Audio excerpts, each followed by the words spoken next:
आप सभी महानुभावों को मैं अपने हृदय की गहराई से कोटि कोटि नमन करता हूँ, प्रणाम करता हूँ, क्योंकि आप सब मिल करके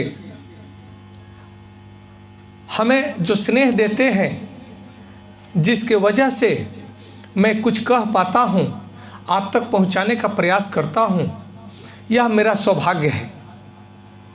मैं 10 दिनों तक श्री रामचरितमानस का जो सीरीज चल रहा है, 10 दिनों तक यह बाधित रहा। कारण यह रहा कि मैं अपने गांव चला गया था और गांव पर कुछ कार्यक्रम था, अपने मित्रों के साथ में कुछ वैवाहिक कार्यक्रम था, कुछ महानुभावों से मिलना था। जिस सौभाग्य को प्राप्त करते हुए मैं गांव में बहुत ही आनंद का अनुभूति किया। जो मेरा चमरहिया धाम मेरा जन्म स्थान है, वहाँ के पवित्र भाव के सभी बड़े बुजुर्गों का आशीर्वाद प्राप्त किया। योग, प्राणायाम, ध्यान पर अपने इष्ट मित्रों से चर्चा किया, क्योंकि हमारा भाव यही है कि प्रतिदिन योग करने से हम और आप सदैव निरोग रह सकते हैं।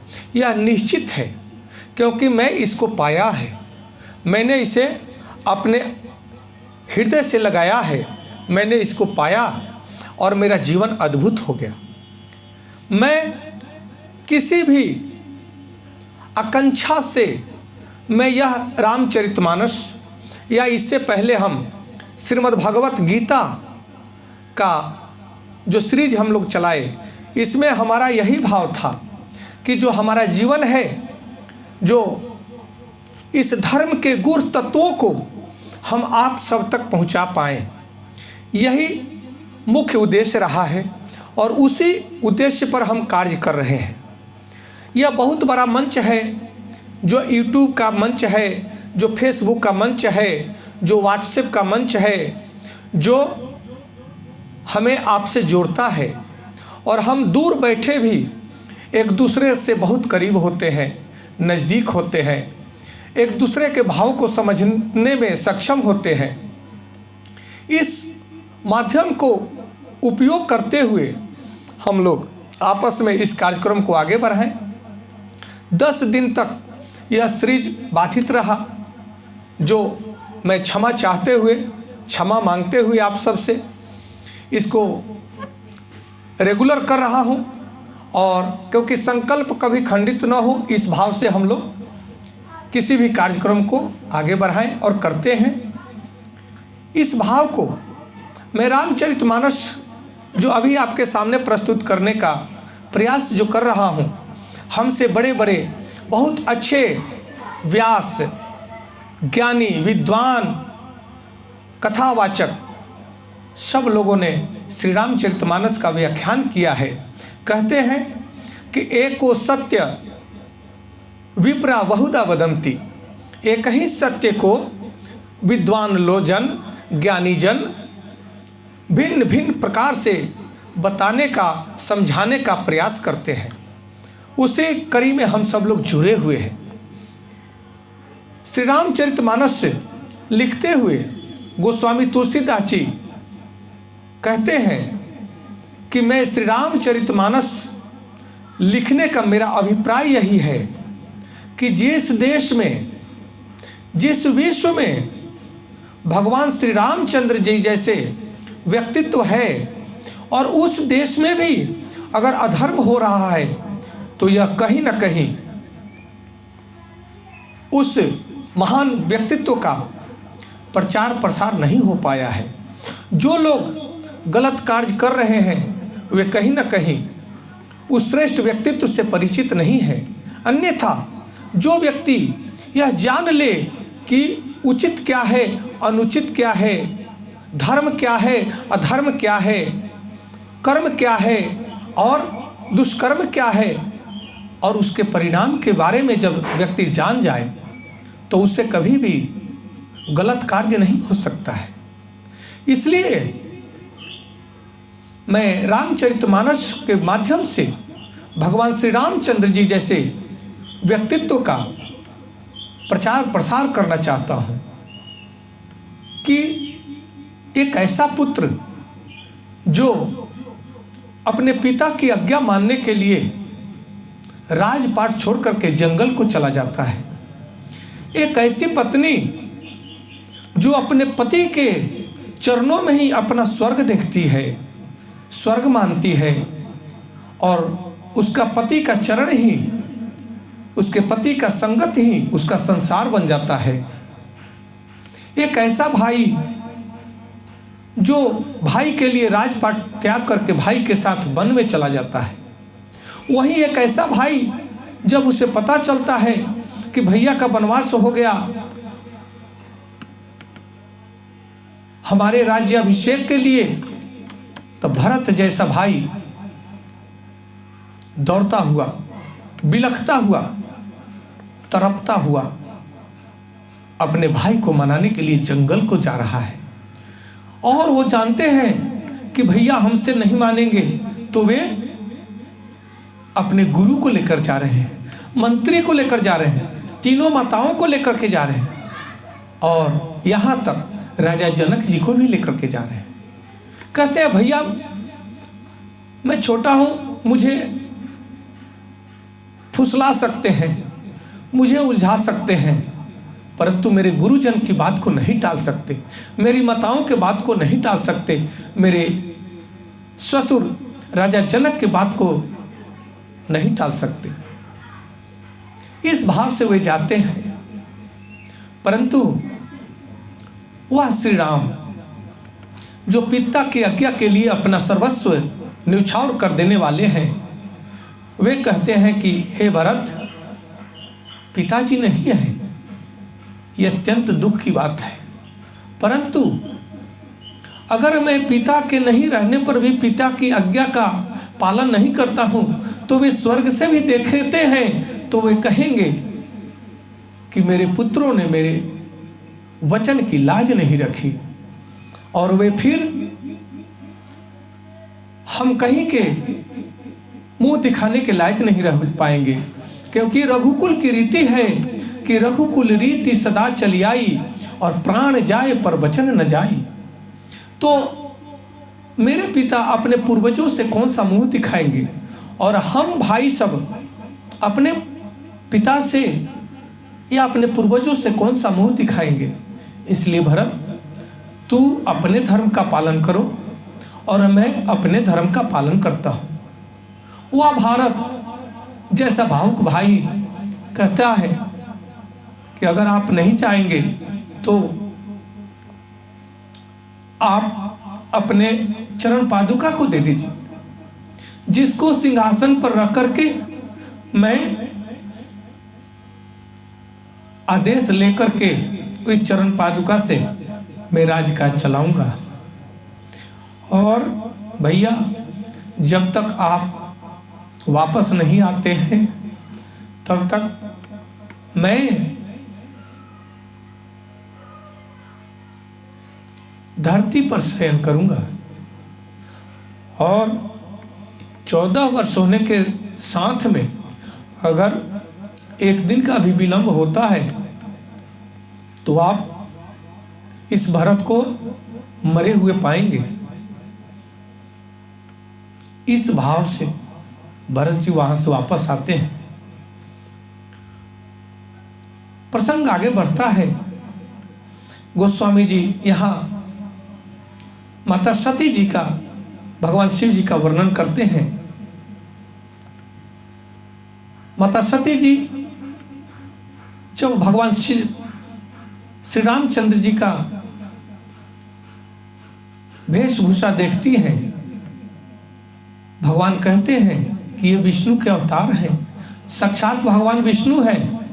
परंतु माता सती जी के मन में संशय होता है कि भगवान विष्णु के अवतार हैं तो ये रो रहे हैं, ये तो सांसारिक विषय वस्तुओं में फंसे हुए हैं, तो ये भगवान कैसे हो सकते। भगवान तो सर्वज्ञ से हैं, सर्वज्ञ हैं, वो सब जानते हैं, वही तो सब रचना रच रहे हैं, और वे अपने ही रचना में कैसे फंस जाते हैं।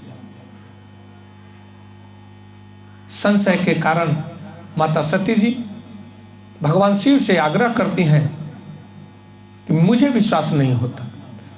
तो भगवान शिव स्वयं कहते हैं कि जा करके और आप परीक्षा ले लो, आपको विश्वास हो जाएगा। माता सती जी भगवान श्री रामचंद्र जी की परीक्षा ले रही हैं। जाती हैं, जब वो जा करके देखती हैं तो चारों तरफ श्री रामचंद्र, माता सीता जी, लक्ष्मण जी, तब वे भ्रमित हो जाती हैं, परेशान हो जाती हैं और वे वापस चली आती हैं। वे समझ जाती हैं कि भगवान की ही सारी माया है, भगवान ही अपना रचना रच करके और मनुष्य रूप में खेल रहे हैं। माता सती जी वापस आती हैं। भगवान शिव बहुत आहत होते हैं, क्योंकि भगवान शिव भगवान विष्णु के आराधक हैं और भगवान विष्णु भगवान शिव के आराधक हैं। दोनों एक दूसरे का पूजक हैं।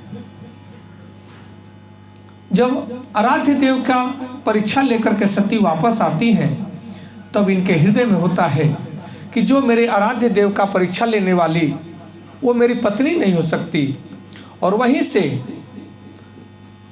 आहत हृदय भगवान शिव जी माता सती जी से अपना पति पत्नी का संबंध समाप्त कर देते हैं। ये व्यवहार देख करके माता सती जी भी बहुत आहत हुई।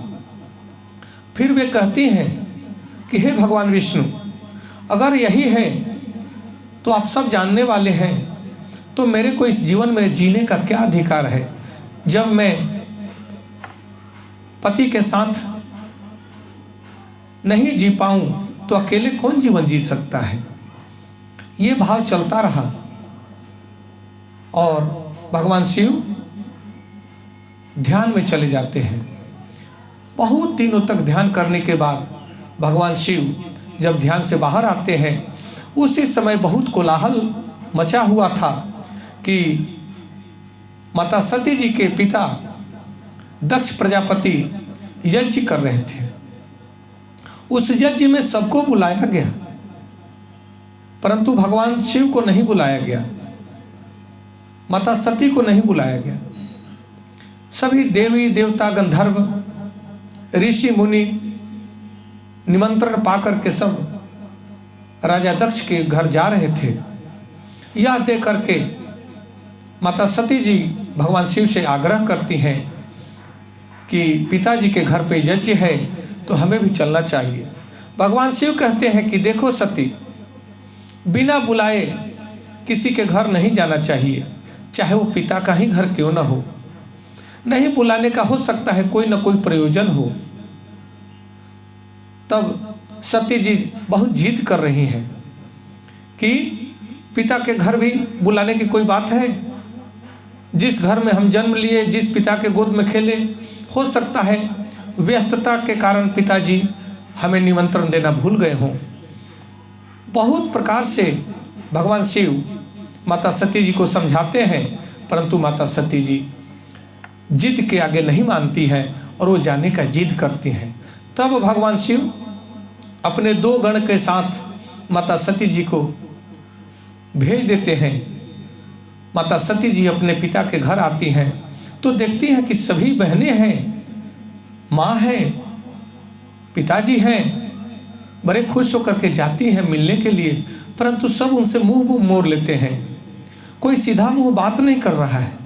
यह देखकर सती जी बहुत आहत होती हैं और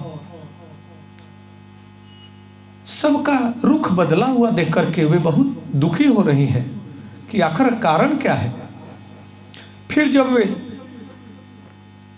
यज्ञशाला में जा रही हैं, वहां जाकर देखती हैं कि भगवान शिव का कहीं स्थान नहीं है, तो वे बहुत क्रोधित हो रही हैं और वे समझ गए कि भगवान शिव अच्छा हमको रोक रहे थे, मैं ही गलती करी, मुझे नहीं आना चाहिए था। अवश्य मेरे पिता के मन में कोई न कोई खोट है।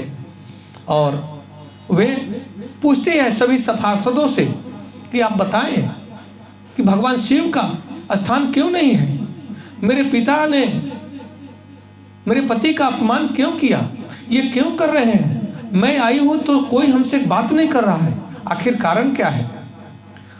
सब अपनी आंखें झुका लेते हैं, कोई बात तक नहीं कर रहा है।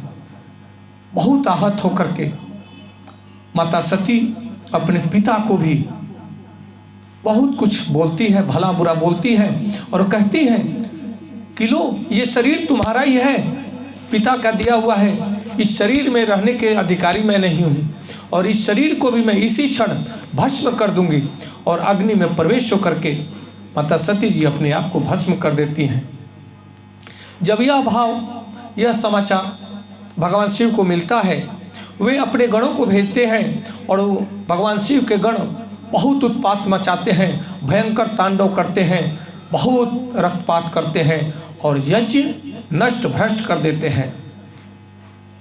इस भाव से भगवान शिव बहुत दुखी हुए, बहुत आहत हुए और भगवान शिव स्वयं आते हैं और माता सती जी के शव को उठा करके अपने कंधे पर ले करके जा रहे हैं और दक्ष का सर काट देते हैं